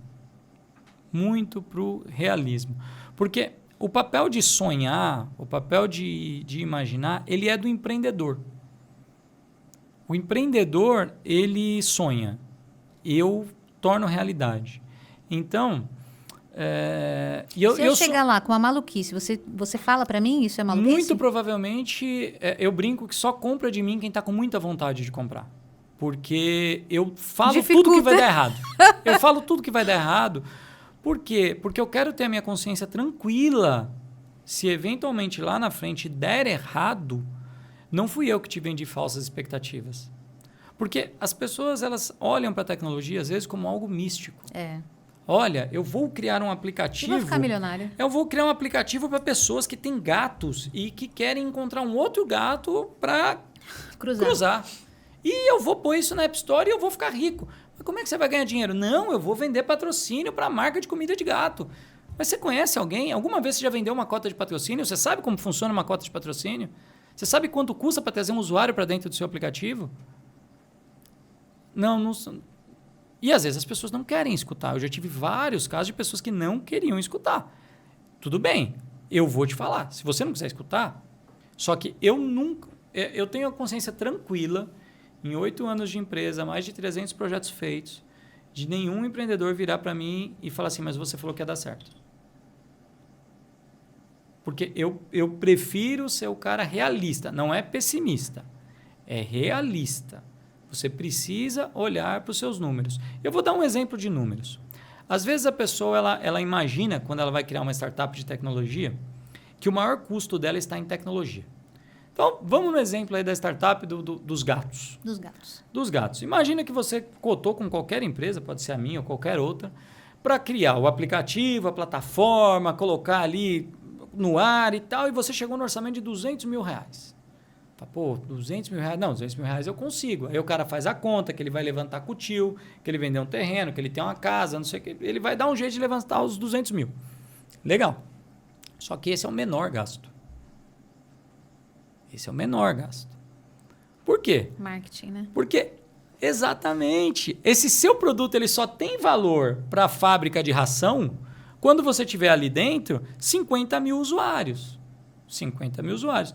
Vamos imaginar que você seja um gênio do marketing e você consiga um custo de aquisição de cliente de R$5. Você vai gastar R$250 mil de marketing. Nossa. Para trazer os primeiros 50 mil usuários, que é mais do que você gastou para fazer a plataforma. Sim. É mais do que você gastou. E aí, beleza, trouxe esses usuários lá para dentro. Os usuários vão começar a demandar novidades e tal. Quem é a sua equipe? No dia 1 deu problema, o usuário liga em qual suporte? Então, as pessoas, às vezes, elas olham para a tecnologia e esquecem que tem um negócio real por trás. Romantizam, né? Romantizam. Se você quiser abrir um negócio super tradicional como uma imobiliária, você vai ligar para pedir um número de telefone, você vai ter uma conta de luz para pagar, você vai ter um aluguel para pagar, você vai ter que comprar uma mesa, você vai ter que pôr uma recepcionista. E às vezes as pessoas imaginam que vão colocar um aplicativo e ele vai para a nuvem, e magicamente na nuvem tudo vai acontecer, magicamente. Ninguém ficou rico com tecnologia de forma mágica. Ninguém. Pelo contrário, são pessoas que trabalharam demais e que correram atrás. Tem um grande exemplo que eu sempre dou, que é o aplicativo de delivery de comida mais famoso do Brasil. Na minha opinião, essa é a minha opinião, e ele surgiu, quando ele surgiu lá atrás, tinham vários concorrentes, ele não ganhou a corrida porque ele era o melhor aplicativo, a melhor tecnologia. Ele ganhou porque ele tinha a melhor equipe comercial. Porque em todo lugar que você chegava, você abriu o aplicativo, tinha 5, 6, 7 restaurantes credenciados no aplicativo. Você abriu o aplicativo concorrente, tinha 2, 1. Aí você parava de usar o concorrente e passava a usar só esse aqui. Então, quem ganhou o jogo... Aí o concorrente foi embora. O concorrente foi embora, desistiu. Então, o que acontece? Quem ganhou o jogo não foi a equipe de TI, e eu sou de TI. Quem ganhou foi a equipe comercial. Foi a estratégia comercial da empresa que ganhou. TI, ela tem que fazer a coisa funcionar. É todos os exemplos que eu dei aqui. Eu posso fazer um aplicativo maravilhoso para o meu cliente. Se o cliente fizer o pedido e não for o motoqueiro lá pegar, levar na casa do cliente e entregar lá quentinho para ele, bem embalado, bem entregue, o usuário vai entrar na loja e vai falar, app lixo, 1 estrela. Então, tecnologia é um pedaço. É um pedaço do negócio.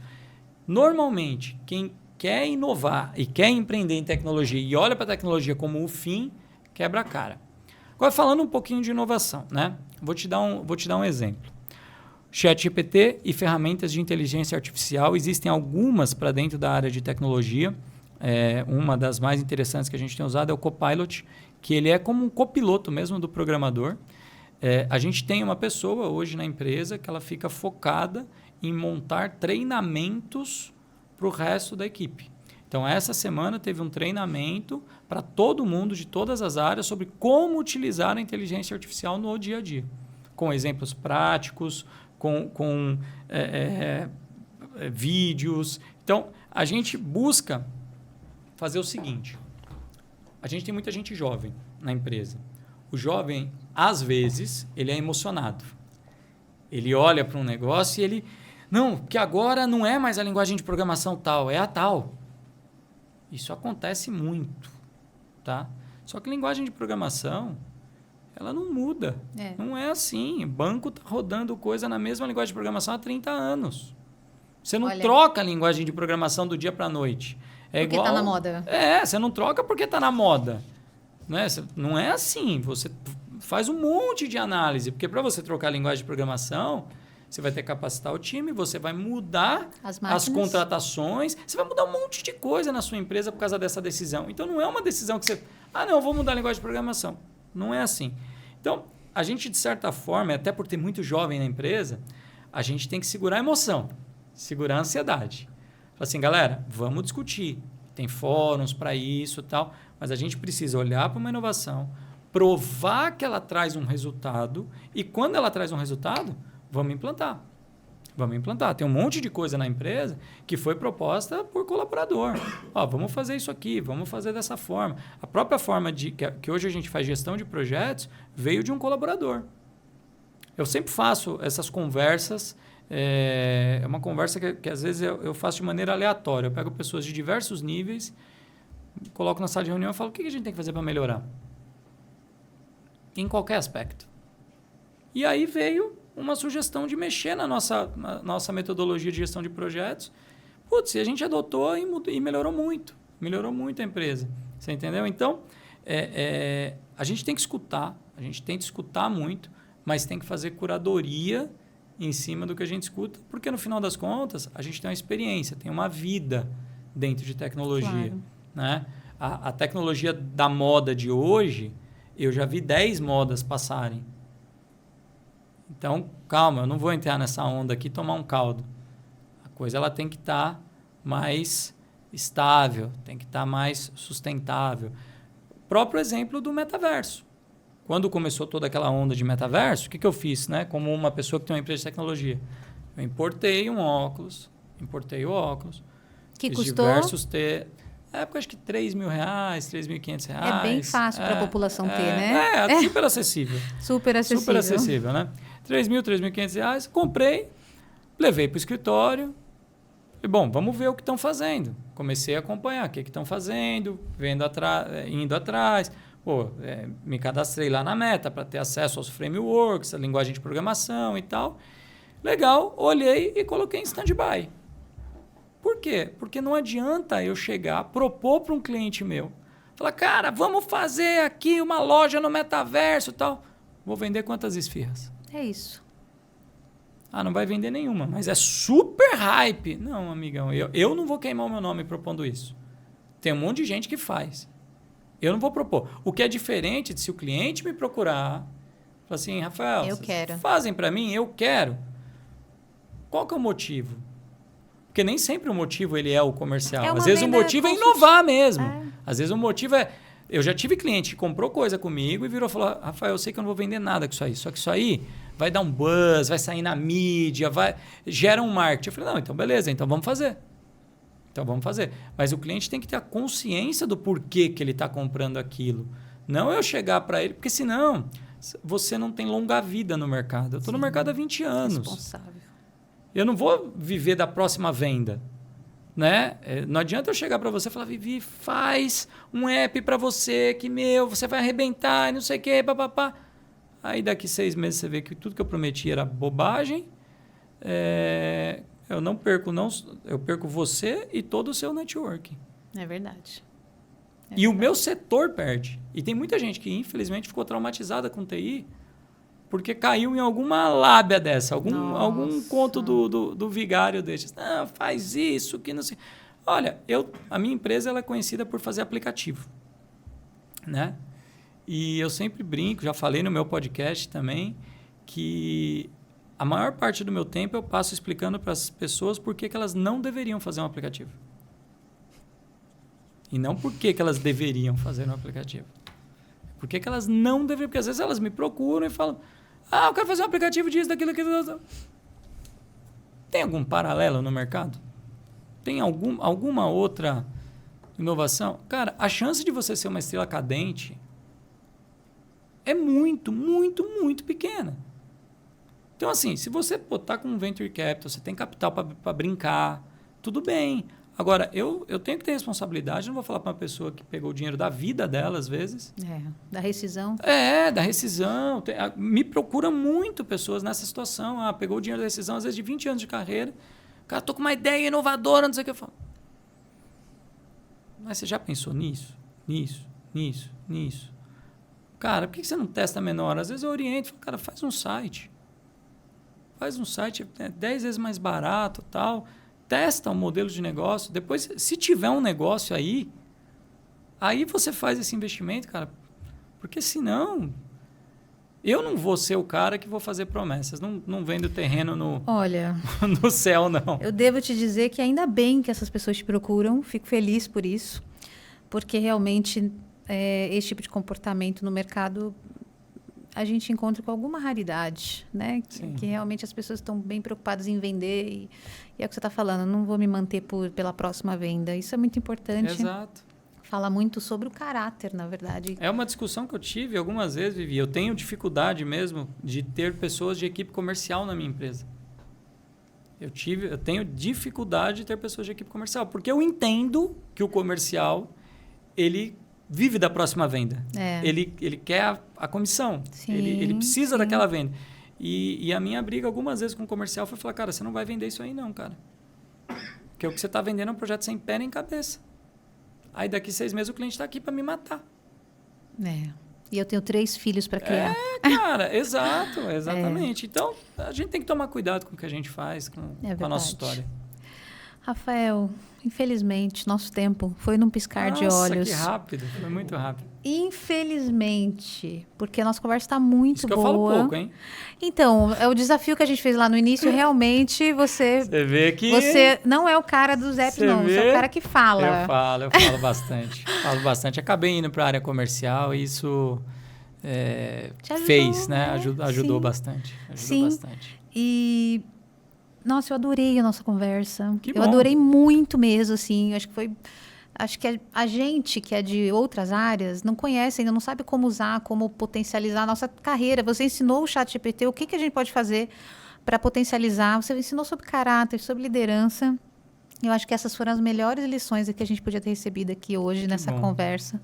Estou muito feliz de ter tido você aqui, muito mesmo, foi um prazer. Espero que a gente se encontre por aí, para você aqui Com fazer certeza. a garota dos alguma coisa. Vamos pensar aí. Vamos Isso pensar, aí ajuda Rafael. muito. A gente está falando de rede social, as pessoas têm que conseguir te colocar em alguma caixinha. Eu gostei da ideia da Eu faço caixinha. 1000 coisas, só que 1000 coisas não dá para colocar na headline. É verdade. Então, aplicativos funciona bem. Eu gostei muito. O cara dos apps é o Rafael. Valeu, Franco, que obrigado, esteve aqui Vivi. com a gente hoje. Muito obrigada, Rafael. Muito obrigado. Grande abraço, sucesso. Muito obrigado por ter vindo. Obrigado pelo convite e sempre que precisar, estou à disposição. Combinado. Valeu. Gente, a gente vai ficando por aqui. Se você gostou desse papo, curte aqui o nosso... essa joinha que tem aqui embaixo e compartilha o vídeo e se inscreve no canal e ativa o sininho, que é todas as coisas que você tem que fazer se você gostou desse papo, eu aposto que você gostou. Um grande beijo e até o próximo Pode Ser Humano. Tchau, tchau. Muito obrigada.